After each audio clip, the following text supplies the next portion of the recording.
بسم اللہ الرحمن الرحیم۔ السلام علیکم دوستو، جیسا کہ آپ سن چکے ہیں کہ امام مسلم اور ان کے دونوں بیٹوں کی شہادت ہو چکی ہے۔ اب آگے جب امام مسلم کا خط امام حسین رضی اللہ تعالی عنہ تک پہنچا تو امام حسین رضی اللہ تعالی عنہ کے پاس کوفہ نہ جانے کا کوئی آپشن نہیں بچا کہ ہم وہاں نہ جائیں، کیونکہ امام مسلم خط میں یہ لکھ چکے تھے کہ یہاں کے حالات بہت بہتر ہیں، لوگ آپ کا انتظار کر رہے ہیں، اگر آپ نہیں آئے تو حالات بدتر ہو جائیں گے۔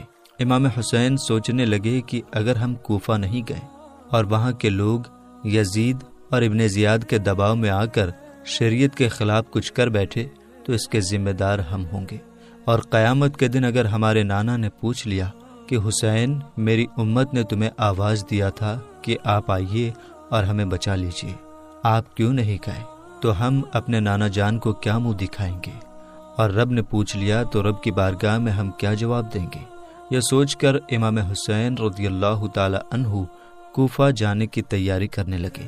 جب یہ خبر مکہ والوں کو ہوئی تو وہ لوگ نہیں چاہتے ہیں کہ امام حسین کوفہ کی سرزمین پر جائیں، یہاں تک کہ بڑے بڑے صحابہ حضرت عبداللہ ابن عباس، عبداللہ ابن عمر، حضرت جابر، حضرت ابو سعید خدری رضی اللہ تعالی عنہم اجمعین وغیرہ آپ کے پاس آئے اور عرض کیا کہ آپ کوفہ ہرگز نہ جائیں، کیونکہ وہاں کے لوگ پیسوں کے بڑے لالچی ہیں۔ ان لوگوں نے آپ کے بابا حضرت علی رضی اللہ تعالی عنہ اور آپ کے بھائی حضرت حسن رضی اللہ تعالی عنہ کے ساتھ کھلی ہوئی غداری اور بے وفائی کی ہے۔ وہاں پر ابن زیاد کا حکم چلتا ہے اور وہاں کے لوگ ابن زیاد کے خلاف آپ کا ساتھ نہیں دیں گے۔ تو اے امام حسین، آپ یہ جان لیجئے کہ کوفہ والے آپ کو جنگ کے لیے بلا رہے ہیں، اور ہمیں ڈر ہے کہ وہ لوگ آپ کو دھوکہ دیں گے، جھٹلائیں گے اور آپ کو بے یار و مددگار چھوڑ دیں گے، بلکہ حکومت کے ساتھ مل کر آپ پر حملہ کریں گے، اور بلانے والے ہی سب سے بڑے آپ کے دشمن ہوں گے۔ حضرت امام حسین رضی اللہ تعالی عنہ نے ان سب سے کہا کہ ہمیں نہ روکیں، ہمیں جانے دیں، اگر آج ہم نہیں گئے تو ہمارے نبی کے دین کی شان ختم ہو جائے گی، ہمارے گھر کی جو آن بان ہے وہ ختم ہو جائے گی، اور کل رب نے ہم سے پوچھ لیا تو ہم رب کو کیا جواب دیں گے۔ جب صحابہ کرام نے دیکھا کہ امام حسین اپنے ارادے سے رکنے والے نہیں ہیں تو کچھ صحابہ نے کہا تھا، اے امام حسین، اگر آپ کو جانا ہی ہے تو آپ اپنے گھر والوں کو اپنے ساتھ لے کر نہ جائیں، آپ اکیلے جائیں۔ مگر امام حسین نے کہا، نہیں، ہم اپنے نانا جان کے دین کو بچانے کے لیے کسی بھی صورت میں کسی سے کوئی کمپرومائز نہیں کر سکتے، ہم جائیں گے اور ہم اپنے پورے کنبے کے ساتھ جائیں گے۔ بڑے بڑے صحابہ کرام نے امام حسین کو کوفہ جانے سے روکا، مگر حضرت امام حسین نے ایک کی بھی نہیں سنی۔ آخرکار امام حسین 3 ذی الحجہ 60 ہجری کو اپنے گھر والوں اور خادموں سمیت 82 لوگوں کو ساتھ لے کر مکہ مکرمہ سے کوفہ کے لیے نکل گئے۔ آپ کے ساتھ جو اہل بیت تھے ان میں سے کچھ یہ ہیں۔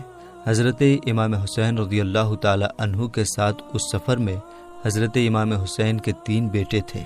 نمبر 1 حضرت علی اوسط، جن کو امام زین العابدین کہتے ہیں، اس وقت ان کی عمر 22 سال تھی اور بیمار تھے۔ دوسرے حضرت علی اکبر، اس وقت ان کی عمر 18 سال تھی۔ نمبر 3 حضرت علی اصغر، اس وقت یہ بہت ہی چھوٹے تھے، دودھ پی رہے تھے، اور آپ کے ساتھ آپ کی بیٹی سکینہ رضی اللہ تعالی عنہا بھی تھی، جن کا امام حسن کے بیٹے حضرت قاسم رضی اللہ تعالی عنہ کے ساتھ نکاح ہونا طے تھا، اور حضرت امام حسین کی 2 بیٹیاں بھی اس سفر میں تھیں، ایک حضرت شہربانو، دوسری حضرت علی اصغر کی ماں۔ حضرت امام حسین رضی اللہ تعالی عنہ کے 4 نوجوان لڑکے اس سفر میں حضرت امام حسین کے ساتھ تھے۔ نمبر 1 حضرت قاسم، نمبر 2 حضرت عبداللہ، نمبر 3 حضرت عمر، نمبر 4 حضرت ابو بکر، اور حضرت علی رضی اللہ تعالی عنہ کے 5 بیٹے حضرت عباس، حضرت عثمان، حضرت عبداللہ، حضرت محمد اور حضرت جعفر بھی امام حسین کے ساتھ تھے، جو حضرت فاطمہ زہرا رضی اللہ تعالی عنہا کے علاوہ حضرت علی کی دوسری بیویوں سے تھے۔ حضرت عقیل رضی اللہ تعالی عنہ کے لڑکوں میں سے حضرت مسلم تو حضرت امام حسین کے کربلا پہنچنے سے پہلے ہی کوفہ میں شہید ہو چکے تھے۔ اور 3 بیٹے حضرت عبداللہ، حضرت عبدالرحمن، حضرت جعفر، حضرت امام حسین کے ساتھ کربلا گئے، اور حضرت جعفر طیار کے 2 بیٹے حضرت محمد اور حضرت اون بھی اس سفر میں حضرت امام حسین کے ساتھ تھے۔ جب حضرت امام حسین رضی اللہ تعالی عنہ مکہ سے باہر نکلے تو حاکم مدینہ عمر بن سعید کے حکم سے ایک بڑی فوج نے شہر سے باہر آ کر حضرت امام حسین کو روکا اور چاہا کہ حضرت امام حسین واپس چلے جائیں، لیکن حضرت امام حسین رضی اللہ تعالی عنہ نے واپس ہونے سے انکار کیا، اور جب حضرت امام حسین صفا کی جگہ تک پہنچے تو اس زمانے کے بہت ہی مشہور شاعر فرزدق سے ان کی ملاقات ہوئی۔ حضرت امام حسین نے ان سے کوفہ والوں کا حال پوچھا۔ انہوں نے کہا کہ ان کے دل آپ کی طرف ہیں، لیکن ان کی تلواریں بنی امیہ کے ساتھ ہوں گی، یعنی یزید کے ساتھ ہوں گی۔ حضرت امام حسین نے فرمایا، تم سچ کہتے ہو، لیکن ہر بات اللہ کے دست قدرت میں ہے، وہ جو چاہتا ہے کرتا ہے۔ اگر اللہ نے ہماری خواہش کے مطابق کیا تو ہم اس کا شکر ادا کریں گے، اور اگر ہماری تقدیر میں یہی ہے تو پھر ہم اسے قبول کریں گے۔ حضرت امام حسین رضی اللہ تعالی عنہ فرزدق سے بات کرنے کے بعد جب آگے بڑھے تو حضرت امام حسین رضی اللہ تعالی عنہ کی ملاقات آپ کے بھانجے حضرت محمد اور حضرت اون سے ہوئی، اور انہوں نے اپنے باپ حضرت عبداللہ بن جعفر طیار کا خط حضرت امام حسین کی خدمت میں پیش کیا۔ اس میں لکھا ہوا تھا کہ میں آپ کو خدا کا واسطہ دیتا ہوں کہ آپ میرا خط دیکھتے ہی واپس مکہ چلے آئیے، اس لیے کہ جہاں آپ جا رہے ہیں وہاں آپ کی ہلاکت اور آپ کے اہل بیت کے تباہ ہونے کا ڈر ہے۔ اگر خدا نخواستہ آپ ہلاک ہو گئے تو دنیا میں اندھیرا چھا جائے گا۔ آپ ہدایت والوں کے لیے رہنما اور مسلمانوں کی امید کا مرکز ہیں۔ سفر میں جلدی نہ کیجیے، اس خط کے پیچھے میں بھی آ رہا ہوں۔ لیکن حضرت امام حسین رضی اللہ تعالی عنہ واپس نہیں ہوئے اور اس شہادت سے اپنے آپ کو مشرف کرنے کے لیے آگے چل پڑے جس شہادت کی خبر رسول پاک صلی اللہ تعالی علیہ وسلم نے بچپن ہی میں دے دیا تھا۔ راستے میں ترماح بن عدی ملتا ہے اور حضرت امام حسین کی بارگاہ میں عرض کرتا ہے کہ اے امام حسین، 30,000 کا لشکر آپ کے ساتھ کوفہ جانے کے لیے تیار ہے، آپ قبول فرمائیے۔ لیکن حضرت امام حسین رضی اللہ تعالی عنہ ان کی اس درخواست کو قبول نہیں فرماتے اور آگے بڑھ جاتے ہیں۔ جب حضرت امام حسین مقام حاضر میں پہنچے تو اپنے ایک بہت ہی قریبی دوست حضرت قیس کو خط دے کر کوفہ روانہ فرماتے ہیں۔ خط میں لکھا ہوا تھا کہ اللہ تعالیٰ کی حمد اور سلام کے بعد تمہیں یعنی اے کوفہ والو معلوم ہو کہ مسلم بن عقیل کے خط سے تم لوگوں کے حالات بہتر ہونے اور میری مدد پر تم سب کے اکٹھا ہونے کے بارے میں معلوم ہوا۔ میں خدا تعالیٰ سے دعا کرتا ہوں کہ ہم پر احسان کرے اور تم لوگوں کو اس بات پر بڑا اجر اور بدلہ عطا فرمائے۔ میں مکہ معظمہ سے روانہ ہو چکا ہوں، جب میرا خط پہنچے تو اپنا انتظام تم لوگ جلدی سے ٹھیک کر لینا، اس لیے کہ میں چند ہی دن میں انشاءاللہ تعالیٰ تمہارے یہاں پہنچنے والا ہوں۔ حضرت قیس جب حضرت امام حسین کا خط لے کر قادسیہ پہنچے تو حسین بن عمیر جو ابن زیاد کے حکم سے ایک فوج کے ساتھ پہلے ہی سے ناکہ بندی کیے ہوئے تھا، اس نے قیس کو گرفتار کر کے ابن زیاد کے پاس کوفہ بھیج دیا۔ ابن زیاد نے کہا اگر تم اپنی جان بچانا چاہتے ہو تو گورنر ہاؤس کی چھت پر چڑھ کر حسین ابن علی کے خلاف تقریر کرو اور ان کو برا بھلا کہو۔ حضرت قیس چھت پر چڑھ گئے اور اللہ تعالیٰ کی حمد اور رسول کریم صلی اللہ تعالی علیہ وسلم پر درود پڑھنے کے بعد فرمایا کہ اے لوگو، رسول اکرم صلی اللہ تعالی علیہ وسلم کے پیارے نواسے حضرت حسین بن علی اس وقت اللہ کی مخلوق میں سب سے بہترین آدمی ہیں۔ میں انہی کا بھیجا ہوا تم لوگوں کے پاس آیا ہوں۔ تمہارے لیے ضروری ہے کہ ان کی مدد کے لیے قدم بڑھاؤ اور ان کی آواز پر لبیک کہو۔ پھر حضرت قیس نے ابن زیاد اور اس کے باپ کو برا بھلا کہا اور حضرت علی کے لیے دعائے خیر کی۔ ابن زیاد آپ کی اس تقریر کو سن کر غصے میں آ گیا اور حکم دیا کہ انہیں چھت کے اوپر سے زمین پر گرا دو کہ اس کے ٹکڑے ٹکڑے ہو جائیں۔ بے رحم لوگوں نے انہیں نیچے گرا دیا جس سے ان کی ہڈیاں چکنا چور ہو گئیں اور وہ شہادت کے درجے پر فائز ہوئے۔ اس طرح سے امام حسین کا یہ سچا دوست آپ پر قربان ہو گیا۔ جب حضرت امام حسین رضی اللہ تعالی عنہ آگے بڑھے اور مقام ضرورت پر آپ نے ٹھہرنے کا فیصلہ فرمایا تو وہاں کنویں کے پاس ایک خیمہ نظر آیا۔ معلوم کرنے پر پتہ چلا کہ یہ خیمہ حضرت زہیر کا ہے جو حج سے فارغ ہو کر کوفہ جا رہے ہیں۔ شروع میں حضرت زہیر کو اہل بیت سے کوئی محبت نہ تھی۔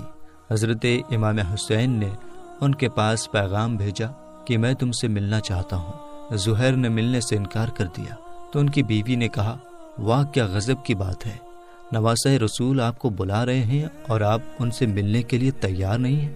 بیوی کی بات سن کر وہ حضرت امام حسین کے پاس گئے اور بہت ہی جلد خوش ہو کر واپس اپنے خیمے میں آئے اور جتنے بھی سامان ان کے ساتھ تھے حضرت امام حسین کی طرف بھجوا دیا۔ اس کے بعد اپنی بیوی کو طلاق دے دی اور اس سے کہا کہ اپنے بھائی کے ساتھ میکے چلی جاؤ۔ پھر اپنے ساتھیوں سے کہا، تم میں سے جو میرے ساتھ رہنا چاہے رہے اور جو چاہے چلا جائے اور یہ سمجھ کر جائے کہ یہ میری آخری ملاقات ہے۔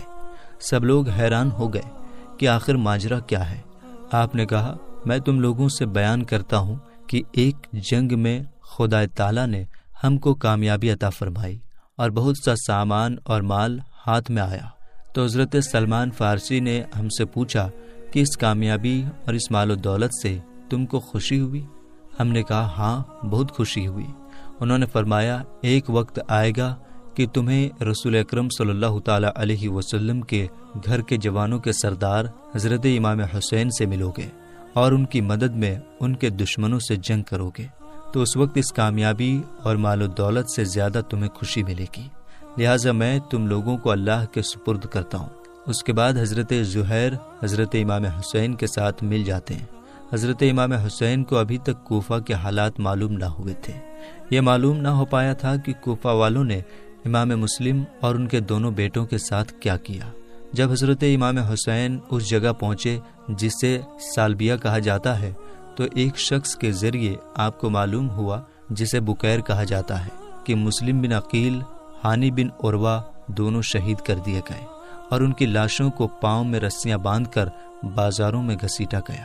اس دردناک خبر کو سن کر امام حسین نے بار بار انا للہ و انا الیہ راجعون پڑھا۔ راستے میں آ کر حسینی قافلے سے جو لوگ ملے تھے ان لوگوں نے حضرت امام حسین سے کہا، خدا کے واسطے آپ اپنی اور اپنے گھر والوں کی جان خطرے میں نہ ڈالیں، یہیں سے واپس ہو جائیں، اس لیے کہ کوفہ میں آپ کا نہ کوئی دوست ہے نہ کوئی مددگار۔ ہمیں ڈر ہے کہ جو لوگ آپ کو بلانے والے ہیں وہی آپ کے دشمن ہو جائیں گے۔ یہ سن کر امام مسلم کے تینوں بھائی کھڑے ہو گئے اور جوش میں آ کر کہا، خدا کی قسم ہم واپس نہیں لوٹیں گے جب تک امام مسلم کے خون کا بدلہ نہیں لے لیں گے، یا ہم بھی انہی کی طرح قتل نہ کر دیے جائیں گے۔ حضرت امام حسین نے ان لوگوں سے فرمایا جو لوگ واپس ہونے کا مشورہ دے رہے تھے کہ ان لوگوں کے بعد زندگی میں کوئی مزہ نہیں، حضرت امام مسلم حضرت امام حسین کے ساتھیوں میں سے کچھ نے کہا کہ اے امام حسین، آپ کی اور امام مسلم کی برابری نہیں، جب آپ کوفہ پہنچ جائیں گے تو وہاں کے سب لوگ آپ کی مدد کے لیے دوڑ پڑیں گے۔ حضرت امام حسین نے ان کی بات پر ہاں نہیں فرمایا بلکہ خاموش رہے۔ پھر قافلہ آگے بڑھتا رہا اور ابھی تک سب لوگوں کو حضرت امام مسلم کی شہادت کی خبر نہ تھی۔ جب قافلہ کچھ دور پہنچا تو امام حسین نے پورے قافلے والوں سے فرمایا کہ ہمیں دردناک خبر ملی ہے کہ مسلم بن عقیل شہید کر دیے گئے، اور جن لوگوں نے ہماری اطاعت اور فرما برداری کا وعدہ کیا تھا انہوں نے ہمارا ساتھ چھوڑ دیا ہے، لہٰذا جو شخص تم میں سے واپس ہونا چاہے وہ واپس چلا جائے، ہماری طرف سے اس پر کوئی الزام نہیں ہوگا۔ بہت سے لوگ جو راستے میں حسینی قافلے میں آ کر ملے تھے اس اعلان کے سنتے ہی تقریباً سب دائیں بائیں روانہ ہونے لگے، اور زیادہ تر وہی لوگ قافلے میں رہ گئے جو مدینہ طیبہ سے حضرت امام حسین کے ساتھ چلے تھے۔ حضرت امام حسین رضی اللہ تعالی عنہ حسینی قافلہ کے ساتھ چلتے رہے، یہاں تک کہ جب حضرت امام حسین اس جگہ پہنچ گئے جسے ذی حسن کہا جاتا ہے، وہاں ایک پہاڑ تھا۔ اسی پہاڑ کے دامن میں حضرت امام حسین خیمہ لگا کر رک گئے۔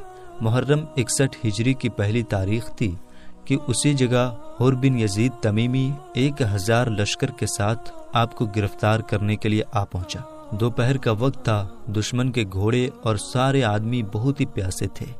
حضرت امام حسین نے سب کو پانی پلایا، اور شاید اسی ہمدردی کی وجہ سے حضرت حر آپ سے کچھ کہنے کی ہمت نہ کر سکے۔ یہاں تک کہ جب ظہر کی نماز کا وقت ہوا اور اذان پڑھی گئی تو حضرت امام حسین نے حر اور اس کی فوج کو اپنی طرف متوجہ کرتے ہوئے ارشاد فرمایا، اے لوگو، میں خدا تعالیٰ کی بارگاہ میں اور تمہارے سامنے اپنی صفائی پیش کرتا ہوں کہ میں اس وقت تک تمہاری طرف نہیں آیا جب تک کہ تمہارے خطوط میرے پاس نہیں پہنچ گئے کہ آپ ہماری طرف آئیے، ہمارا کوئی امام نہیں ہے، شاید آپ کی وجہ سے ہم لوگوں کو خدا تعالیٰ ہدایت پر جمع فرما دے۔ اب اگر تم لوگ اپنی بات پر ڈٹے ہو تو میں آ ہی گیا ہوں، تم مجھ سے وعدہ کرو تاکہ مجھے اطمینان ہو جائے تو میں تمہارے شہر چلوں، اور اگر میرا آنا پسند نہیں کرتے ہو تو میں جہاں سے آیا ہوں وہیں واپس چلا جاؤں گا۔ حضرت امام حسین کی اس تقریر کے بعد خاموشی رہی، کسی نے کوئی جواب نہیں دیا۔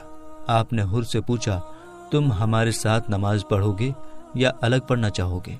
حر نے کہا، آپ نماز پڑھائیے، ہم سب آپ کے پیچھے نماز پڑھیں گے۔ ایسا ہی ہوا، دونوں طرف کے لوگوں نے حضرت امام حسین کے پیچھے نماز ادا کی۔ اس کے بعد امام حسین اپنے خیمے میں تشریف لے گئے۔ جب عصر کا وقت ہوا تو اس وقت بھی دونوں طرف کے لوگوں نے حضرت امام حسین رضی اللہ تعالی عنہ کے پیچھے نماز پڑھی۔ عصر کی نماز کے بعد امام حسین رضی اللہ تعالی عنہ نے پورے مجمع سے خطاب فرمایا کہ اے لوگو، اگر تم تقوی اور پرہیزگاری اختیار کرو گے اور حق پہچانو گے تو اللہ تعالیٰ کی خوشنودی حاصل کرو گے۔ جو تم پر ظلم اور زیادتی کے ساتھ حکومت کرتے ہیں، اہل بیت ان کے مقابلے میں خلافت کے زیادہ مستحق ہیں، لیکن اگر تم لوگ ہم کو پسند نہیں کرتے ہو اور ہمارے حق کو نہیں پہچانتے ہو تو تمہاری رائے اس کے خلاف ہو گئی جو تم نے خطوط میں لکھ کر بھیجا تھا۔ حر نے کہا، خدا کی قسم ہمیں نہیں معلوم کہ وہ خطوط کیسے ہیں جن کا آپ ذکر فرما رہے ہیں۔ حضرت امام حسین نے خطوط کے تھیلے کو منگا کر سب کے سامنے الٹ دیا۔ حر نے کہا، ہم ان لوگوں میں سے نہیں ہیں جنہوں نے آپ کو یہ خطوط لکھے ہیں، ہم کو تو یہ حکم دیا گیا ہے کہ جہاں بھی آپ مل جائیں ہم آپ کا ساتھ نہ چھوڑیں، یہاں تک کہ ابن زیاد کے پاس پہنچا دیں۔ آپ نے فرمایا، اس مقصد کے حاصل کرنے سے تیرے لیے مر جانا زیادہ آسان ہے۔ پھر حضرت امام حسین نے اپنے ساتھیوں کو سوار ہو کر لوٹنے کا حکم دیا۔ حر نے واپس ہونے سے روکا تو حضرت امام حسین نے فرمایا، تیری ماں تجھ پر روئے، آخر تیرا مقصد کیا ہے؟ حر نے کہا، خدا کی قسم اگر آپ کے علاوہ کوئی دوسرا عربی انسان یہ بات کہتا تو میں اس کی ماں کو بھی ویسا ہی کہتا، لیکن آپ کی والدہ ماجدہ کا ذکر میں بھلائی کے ساتھ کروں گا۔ امام حسین نے فرمایا، تو کیا چاہتا ہے؟ اس نے کہا، میں آپ کو ابن زیاد کے پاس لے جانا چاہتا ہوں۔ آپ نے فرمایا، خدا کی قسم یہ نہیں ہوگا۔ اس نے کہا، خدا کی قسم میں آپ کو نہیں چھوڑوں گا۔ اسی طرح سے بحث ہوتی رہی۔ آخر میں حر نے کہا، مجھے آپ سے لڑنے کا حکم نہیں دیا گیا ہے، مجھے تو صرف یہ حکم ہے کہ میں آپ کے ساتھ رہوں یہاں تک کہ آپ کوفہ پہنچ جائیں۔ اگر آپ کوفہ جانے سے انکار کرتے ہیں تو جب تک میں ابن زیاد کی رائے نہ معلوم کر لوں، آپ ایسا راستہ اختیار کریں جو نہ کوفہ کی طرف جاتا ہو اور نہ مدینہ کی طرف۔ آپ کو اس کی بات اچھی لگی اور آپ قادسیہ اور عجیب کے راستے سے بائیں مڑ کر چلنے لگے۔ ساتھ ساتھ حر بھی چلتا رہا۔ آخرکار یہ قافلہ نینوا پہنچ گیا تو کوفہ کی طرف سے ایک انسان گھوڑے پر سوار ہو کر آتا ہوا دکھائی دیا۔ سب لوگ ٹھہر کر اس کا انتظار کرنے لگے۔ وہ آیا تو امام حسین کی طرف دھیان نہیں دیا۔ حر کو سلام کیا اور اس کو ابن زیاد کا خط دیا جس میں لکھا ہوا تھا کہ حسین کو آگے بڑھنے سے روک دو اور انہیں چٹیل میدان میں اترنے پر مجبور کرو جہاں نہ کوئی پناہ کی جگہ ہے اور نہ ہی پانی ہے۔ اور اے حر سنو، جس کو میں نے خط دے کر بھیجا ہے اسے حکم دیا ہے کہ وہ تمہارے ساتھ رہے تاکہ تم جو کچھ کر رہے ہو اس کے بارے میں وہ ہمیں بتاتا رہے۔ حر نے امام حسین اور ان کے ساتھیوں کو ابن زیاد کی طرف سے جو خط آیا تھا اس کے بارے میں بتایا۔ حضرت امام حسین نے فرمایا، اچھا ہم کو ذرا آگے بڑھ کر سامنے والے گاؤں میں ٹھہرنے دو۔ حر نے کہا، ہمیں تو چٹیل میدان میں ٹھہرنے کا حکم دیا گیا ہے اور نگران ہمارے ساتھ ہے، یہ ابن زیاد کو ہمارے ہر کام کی خبر دیتا رہے گا۔ حر کے اس جواب پر حضرت امام حسین کے ساتھیوں میں جوش پیدا ہو گیا۔ حضرت زہیر بن قیس نے کہا، کہ اے امام عالی مقام، ان سے جنگ کر لینا ہمارے لیے آسان ہے، مگر ان کے بعد جو لوگ آئیں گے وہ اتنے ہوں گے کہ ہم کو ان سے مقابلے کی طاقت نہ ہوگی۔ مگر حضرت امام حسین نے فرمایا ہم اپنی طرف سے جنگ شروع نہیں کریں گے۔ پھر آپ نے حر سے فرمایا اچھا کچھ تو چلنے دو۔ حر خاموش رہا اور آپ بائیں طرف چل پڑے۔ ابھی آپ تھوڑا سا ہی چلے تھے کہ حر کے سپاہیوں نے آ کر روک دیا اور کہا بس یہیں اتر جائیے، فرات یہاں سے دور نہیں ہے۔ آپ نے پوچھا اس جگہ کا نام کیا ہے؟ لوگوں نے کہا اس جگہ کا نام کربلا ہے۔ اس لفظ کو سنتے ہی آپ گھوڑے سے اتر پڑے اور فرمایا یہ کربلا ہے جو مقام کرب و بلا ہے، یہی ہمارے اونٹوں کے بیٹھنے کی جگہ ہے، یہیں ہمارے مال و اسباب اتریں گے اور اسی جگہ پر ہمارے ساتھی قتل کیے جائیں گے۔ یہ محرم کی 61 ہجری کی دوسری تاریخ جمعرات کا دن تھا۔ میرے دوستو، اب اس سے آگے کا واقعہ انشاءاللہ تعالی اگلی ویڈیو میں سنیں گے۔